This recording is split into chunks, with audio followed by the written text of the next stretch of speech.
Magandang araw sa inyong lahat at welcome sa aking channel. Aminado si Coco Martin na inuunay niya ang kapakanan at magandang kinabukasan ng kanyang buong pamilya bago ang sarili niya at ang planong pag-aasawa niya. Ito ang revelasyon niya sa isang interview. Pero wala umano siyang pinagsisisihan sa desisyon niyang yun dahil alam niyang makabuluhan naman ang intensyon niya at wala siyang hindi gagawin para sa mahal niya sa buhay. Kagaya ng mga magulang ko, kagaya ng lola ko, mas inisip niya ang pamilya niya, mas inisip niyang palakihin kami ng maayos kesa sa sarili niya. Kumbaga, yun lang ang mga bagay na sinusuklian ko na natutunan ko nung bata ako. Ngayong medyo maayos na talaga, ngayon ko lang talaga naiisip na ilagay sa maayos ang sarili ko.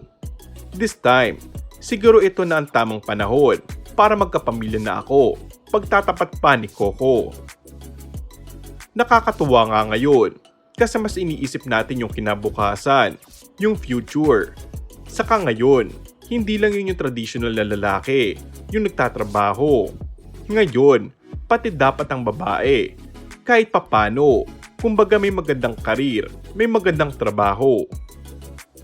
Para magkatulungan sila, para mas mapabuti nila yung pagpapalaki ng pamilya nila, seryosong sabi ng aktor.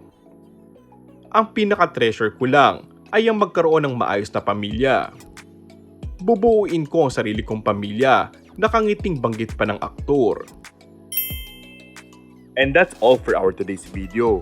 Kung bago ka lang sa aking channel ay mag-subscribe at pindutin na rin ang notification bell. Maraming salamat!